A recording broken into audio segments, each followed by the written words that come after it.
Hello guys, today we're looking at the Black Series 6-inch scale, orange line number 09 Stormtrooper figure. This figure scales well with the Black Series 6-inch figures and stands at about the 6-inch line exactly, maybe slightly above. So it scales well, it's not too large, not too small, and comes included with two accessories. First we get this nice brand new sculpt long rifle, as you can see here. It comes with a nice silver dry brushing over it, though the dry brushing doesn't quite reach the scope there. It's a nice thing to have it rather than just cast in black. And then his other accessory here is the standard Stormtrooper blaster that we've gotten previously with the orange pauldron Stormtrooper, as well as the Han Solo figure. And again, this features no paint operations on it at all, which is quite a shame. Anyways, onto the figure itself. This figure itself may look at first like a straight repaint of the Stormtrooper, especially with the hole in the back of his torso.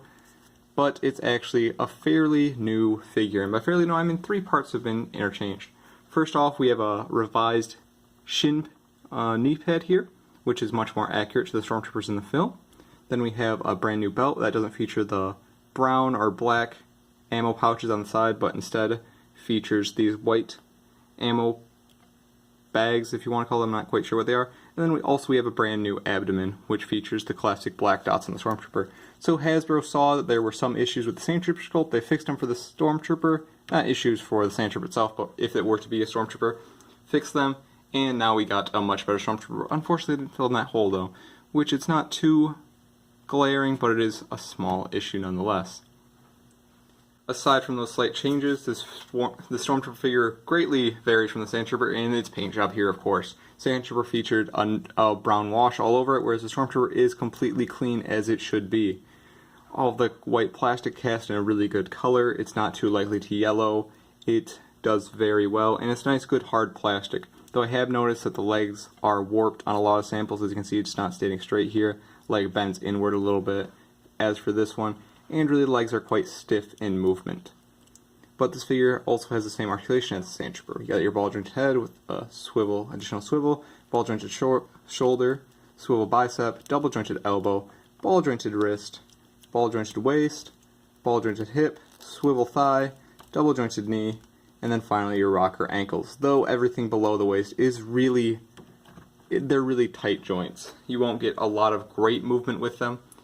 And overall, it's one of the largest flaws of the figure. All the joints are very tight and locked into predestined positions like these shoulders. You can't really get them in between. They just kind of move from one place to the next.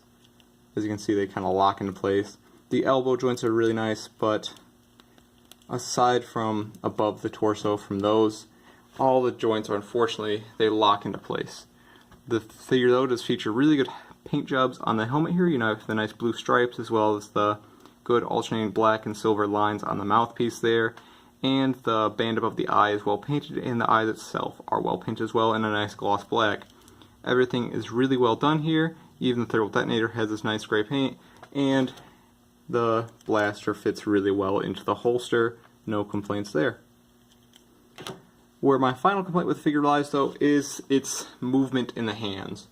As you can see here, the figure should be easily able to hold its accessories, which he does the blaster, but when we try to fit the rifle into his hand, you have to try to bend it, and then if you try to get his left hand to hold the gun, it gets even worse, as the hands are made of this really hard plastic, and they feel like they're going to break if you try to do anything with it. So getting his hand on the barrel or the stock back here is incredibly difficult. The right hand is well done. It features a wide enough open grip that it can hold most things, but the left hand really doesn't do much, or at least not much without you fearing it's going to break. So really, the Stormtrooper is kind of a weak figure in the Black Series orange line already.